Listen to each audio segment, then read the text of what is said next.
Hey, welcome everyone to our monthly live stream.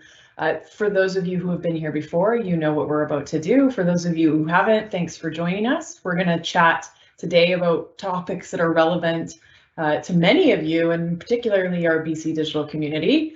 My name is Jillian Crothers, and I am the Senior Executive Director of Digital Identity and Trust here in the Ministry of Citizen Services. And today we have a topic that is selfishly relatively close to the work that I do, but with a very different perspective. So we're going to bring Peter Watkins to talk about digital credentials and pan-Canadian collaboration. Before we get started though, a few things. First off, I am joining you from the sun just came out Victoria, BC, here on the beautiful territories of the Songhees, Esquimalt, and Wisaniich peoples. Deeply grateful to be living and raising my family on these territories, and thankful every day as I explore a new place here in Victoria. A couple other pieces. So my pronouns, I use she and her pronouns, and today I'm wearing a gray sweatshirt. I have about shoulder length straight hair right now. I tend to smile a little bit when I talk, which is sometimes a little bit too much, but I kind of like it. And I have blue eyes, and I have a silver necklace on today as well. Couple of pieces of housekeeping as we get going here. So first, if you are looking to see this again, you certainly can do that. So we will be recording this and sharing this. You can turn on live captions right now. Check out those triple dots inside the More button on your Teams broadcast. You can also play with your settings in there too, so if there's anything you need to adjust, go for it. There's a podcast coming after this, so don't worry as Peter talks and it spawns all these cool things in your brain and you can't get them answered today. We're going to do a follow-up podcast with Peter where we'll answer those questions. So that is, I think, the main pieces. The last piece is, of course, a survey. So that's my rattle off flow here. I do think there's one really important key thing today, which is we're going to pivot a little bit in the way that we do this. So normally, for those of you familiar, we do a back and forth conversation. Today, I'm actually going to have Peter just do a bit of a presentation, a bit of a TED Talky style type thing, if I'm allowed to say that, and give us a bit more of the context so that we can understand and all be at the same place for our Q&A. So as you're going, jot down those Q&As, do what I do if you want with your lovely sticky notes, and make sure that you're throwing those into the chat so that we can get to them after, because we will leave some space for those questions. With that, Peter, I'm going to turn it over to you. So Peter is a program executive with the Institute of Citizen-Centered Services. Peter, tell us about digital credentials and pan-Canadian collaboration. Great, thanks, Jillian. And thanks everyone for having me in today. So yes, I'm Peter Watkins. I'm working as the Program Executive for Pan-Canadian Digital Trust and Credentials with the Institute for Citizen-Centered Services. And that work has me engaged with a Jillian-like person from every province, territory, and amongst the federal government. And the primary task I'm engaged with is to facilitate their interest in finding the forward path towards implementing solutions for digital trust and digital credentials in that. In terms of what I wanted to bring today, and I think in terms of the idea that I have, is I really want to work to take a topic which is usually something that people are convinced is a topic someone else needs to deal with. And I want to try and repackage that and reframe the conversation around that, and bring it to you in a way where hopefully you feel comfortable, each of you feels comfortable grabbing a hold of this topic and taking action to the extent that you can to support moving it forward. I had the privilege of making a version of what I'm going to bring to you today on a small stage in front of a set of elected officials, ministers from across Canada, and deputy ministers and so on. And it was well received, and people have been encouraging me to bring that here today.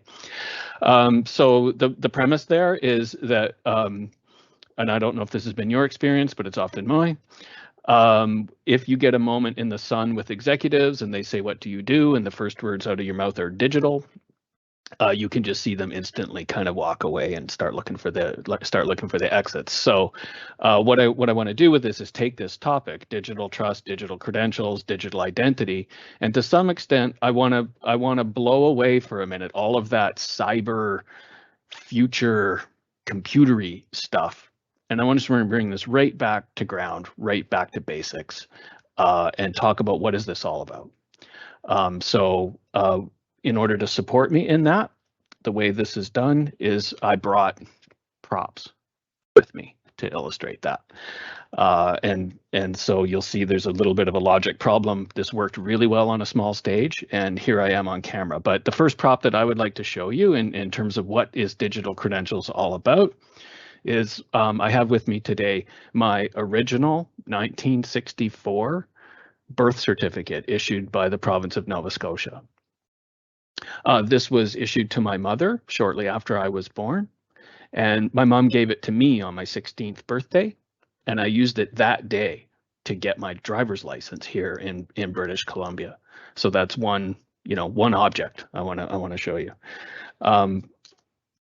Up next, super proud to get this.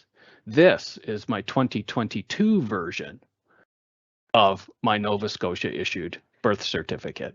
I got this, I made an application for this and it was approved, and then it came to me in the mail a few months ago. And so I have what they look like today. I don't know if you can hear this. Okay, this thing is printed as if it's money. It has all the same little clear things on it and all that type of stuff. So that's that. Next up, I have my British Columbia driver's license and services card. I used this last week when I checked into the hotel in Vancouver for a conference I was attending. But in British Columbia, this supports your driving license. It also gives you access to health services as well as a growing population of other government services. So it's also a recognized form of government issued photo ID. So that's this one. My Canadian passport. I used this last June when my wife and I took a lovely, unprecedented road trip in a car through all the scenic byways and national parks of California and so on. So this got me across the border and it got me back home again on that. Another example I would show you is this is a certificate of incorporation for a BC registered business. This business happens to be for one of the contractors that works with us on digital trust and credentials they give me. And you can tell that this is authentic because it has this red sticker on it, and you can see the signature there from the registrar. Next up, this is called a mining certificate. And this mining certificate permits the operation of a major mine that operates outside of Princeton here in British Columbia. Next up is a certificate. This is actually a photograph of a framed certificate that hangs on the wall of a colleague of mine who works at the National Digital Identity Laboratory for Canada. This certificate is issued by the Bureau au Quebec, and it establishes that my colleague is a lawyer in Quebec. So when we talk about digital credentials, what are we talking about? It's these types of things.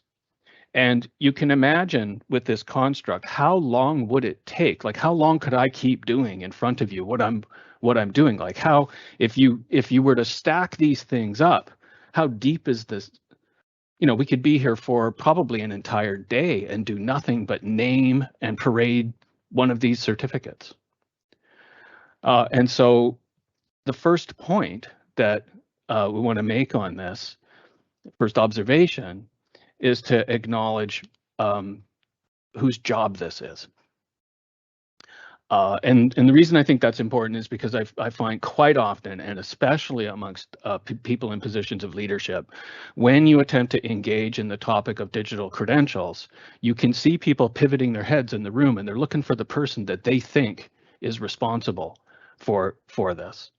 And so the first point that I want to make is that these things, and all things like this, are squarely in the jurisdiction, authority, responsibility, and accountability of the family of programs and services across the federal, provincial, territorial, and municipal governments in Canada. That's whose job it is. It's your job. Canadians and Canadian businesses depend on government programs to make these registrations, to issue these documents and certificates and licenses and registrations. This is core foundational business for government programs and services. In aggregate, these things serve as the foundation of trust for our economy. So this is important core foundational business for government programs and services. And you know, that's where the responsibility and authority lies. So the next point, and you know, I'm pretty sure that the people on this call accept this point. There's no controversy about this. But if you look out at the world, it's pretty clear that Canadians and Canadian businesses, the entire economy, it's all going digital. And really, with this audience, there's nothing controversial to talk about on that point. So that brings us to the next key point, which is the simple observation that, folks, none of these are digital. These are paper and plastic. He's saying, so what do we need to do? You say, well, it's actually kind of straightforward. We need to issue these things and all things like these in digital form. And we know how to do that. We know what right looks like for that. We need to make a trustworthy, privacy respectful digital version of these things and issue it directly to the people, directly to the citizens, directly to you. You have, but what you have is paper or plastic. And so what government programs need to do is make the digital version of these things and issue that to people. The reason that's important is because what this is all about is giving people their important information and their important data, empowering people to have their data, to hold it, and very importantly, to be the ones that are deciding about who they share with, when they share with, and how much they share. So this whole idea needs to manifest as a way to empower people to have and use the important information that comes to them from government programs and services. So, you know, you could challenge and you say, well, how do we know that people need digital versions of these things? And I did scratch my head on that.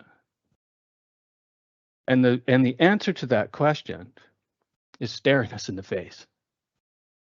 We know that people need digital versions of all of these things because Canadians and Canadian businesses are out there trying to make their own digital versions of these things. That's what's happening every time someone is asked to scan one of these things, create a PDF out of it, attach it to an email, upload it to a website, or the newest trend is turn your smartphone on and take a picture of the document and upload the photo of the document. And you don't have to look very hard to find real evidence that that's true. I'd wager that most people on the call have had that experience. Well, folks, you can't hope to have as the foundation of trust for the digital economy a layer of photographs, of documents.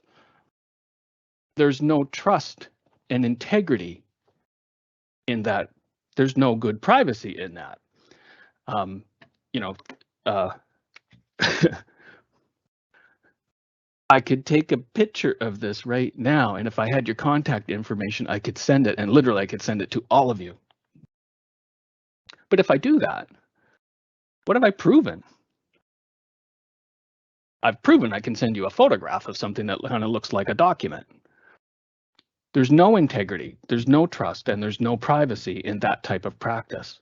And yet, what else are people to do? They only have paper or plastic documents for these things.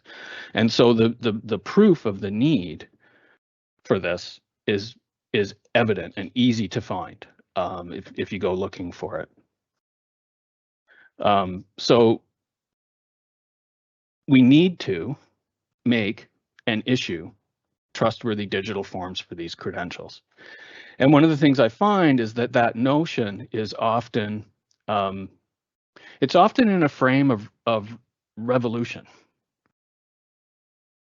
And I don't think it needs to be in a frame of revolution. And to illustrate that, I want to come back and show you my original 1964 birth certificate issued from the province of Nova Scotia. It's a simple little piece of cardboard. But somewhere along the line in Canada, our vital statistics agencies all got together and they looked at each other and said, you know, that's probably not good enough anymore. And so they worked and introduced better. This is better. Well, that wasn't a revolution. It was a straight line evolution. It was an upgrade of the service. And so we can think the same for the digital version. It's simple cardboard was not good enough, so we made an upgrade to plastic. You say, well, plastic is not good enough, so we need to make an upgrade, so we're issuing it in digital form. Now we need to make that upgrade, you know, across quite a wide family of services, but nonetheless, you know, it doesn't represent a revolution. It represents evolution and a response to the modern needs in our modern age, in our modern society. And I think people have found that somewhat reassuring. And going, oh, you know, we can talk about it that way. Now, there's a mountain of complexity and difficulties in actually making that upgrade. But in terms of what it represents and why we're doing it, that can be quite straightforward. It represents a modernization in services. And the last point that I want to leave you before closing is that the frame that I hope I've just given you, this is core business for government programs and services. Canadians and Canadian businesses depend on this. It's the foundation of trust for our economy. We need to effect an upgrade to modernize it, to bring it into the digital age. That frame is quite obviously standing in a larger frame. There's a context around this, and I really do feel that you know, I'd be remiss if I didn't point it out. And so that frame that I want to reference is in relation to our obligations to Indigenous peoples and reconciliation. And so as we take advantage of this opportunity that we have to modernize credentials, I think it's very important that we find a way to take those steps and affect that modernization with Indigenous peoples and governments and authorities. It's not just that we can empower an individual to have their data and be the one to control or to be deciding about sharing it, but there's a whole lot of benefit that we can have on considering who can be an issuer of these credentials, what authority can be issuing these credentials, and the design of the digital credentials, and that can be modernized as well in a way to be more inclusive of Indigenous peoples and their identity and their needs on that as well. So I just wanted to kind of punctuate that point, because it would be a great disappointment if we go through this and we just digitize what is clearly a colonial design, and so I don't think we should hide from that, and I think there's an opportunity to modernize that as we go forward. And my final point here, as I look to close this, it's my appeal to you folks, and that is that it's time.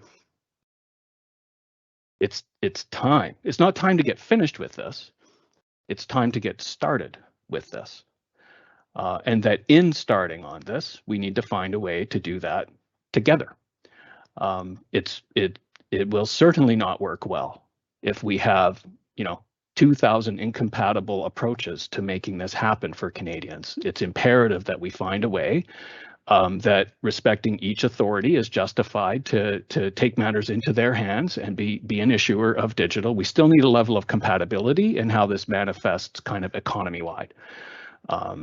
So that's my appeal to you, is that it's time to get started.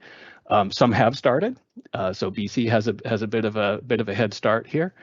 And there's other jurisdictions that are collaborating as well. So I think now it's sort of time to find the gas pedal on this thing and get moving. So with that, I'll end my remarks, and I guess we have a bit of time left over for some dialogue or questions, Jill.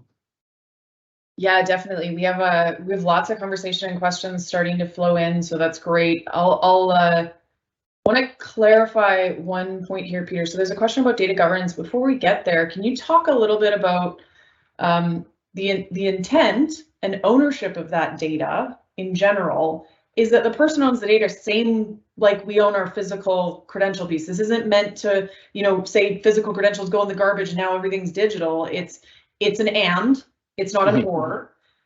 And that principle of who owns that data is so very important in this. Any clarification or thoughts on that? Well, I think both those points lie at the absolute center of this, right? So, thinking there's some Monday morning we're going to flick a switch and we're going to extinguish all paper and plastic documents and flip it over into no, there's no, that's not it. This is additive, and it's necessary because we're promoting poor practices today, because people are attempting to use paper and plastic documents in scenarios that don't result in trustworthiness or integrity or even good privacy. So really, this is a betterment, and it's not a negation of the need for people to continue to have the documents that they know. So I think it's an and. You have to have both of these things, and then there are some scenarios where if you had a digital credential, it would probably be the thing you would want to do and the way you would want to go about it. But I think you need to leave room. There's a whole host of other scenarios where you're not going to be able to kind of jam the digital thing in there right now. And so the documents that you have today are applicable for that. So that's clearly what that's all about. And then I would say that everything that I know that I spend my time on, and everything that I know anyone from any level of government that I engage is steadfastly committed to the idea that what this is about is empowering people to have their information, to be the ones that are making the decisions about who and when and how much they share. And this topic, digital identity, you don't find that design is everywhere else in the world, and so it's a bit, it's fully in line with, I think, Canadian culture and Canadian expectations and Canadian values, but there are designs that you can find from elsewhere in the world, and they're not necessarily taking the same approach that we are. And so I think that's very important, that you secure that idea in people's minds, that this is about doing the right thing from a government perspective, which means that we've given what we give to the people. We just had to do it in digital form now. So I don't know. Did I answer your question well enough? Did we get to it? Or? Yeah, I think so, Peter. I think that covers off the key piece. Any in terms of the data governance frame and sort of how that's managed, do you want to comment a bit on, like, in this model, say using a verified credential as a model, something similar to what we're currently piloting in many spaces? What's that sort of difference? We're familiar with, like, an integration model of, like, we're sharing data across systems, or we're sharing data across businesses. How is this different in this space? Well, the primary difference is that it separates the parties that are associated with doing this. So the authority that is the one with accountabilities for the credential that is issued fundamentally fulfills their obligations once they have issued the credential to the person. And the design that is working on is one where, subsequent to that, the issuers are not involved in any transactions that a person chooses to do with the credential. They don't know what you're doing. Just like today, last week, I checked into the hotel, I used my driver's license. I felt pretty confident that at that point, ICBC did not know that I had checked into the Hotel Vancouver. And so the design that is under the hood has that feature. Okay, it's sort of the engineering feat that makes it feasible to begin to do this now. When I say time to get started, in large part, it's because finally we can construct this so that the data flows and the transaction flows work correctly. And that is, issuers quite often have no reason to be involved or aware of what someone is choosing to do with their credential. And so that can be true with the design.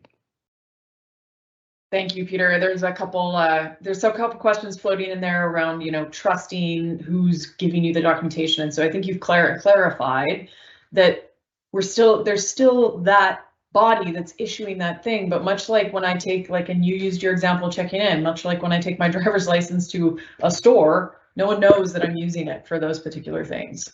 And right. Good.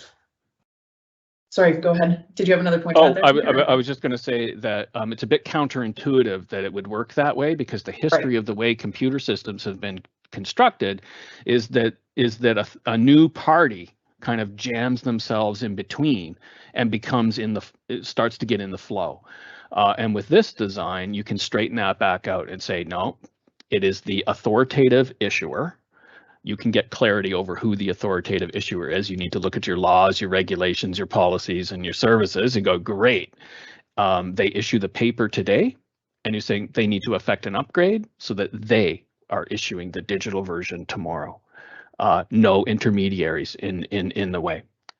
So from a trust perspective, people are still trusting the authority for issuing. They don't have to trust secondary people or third actors or anything like that. So yeah.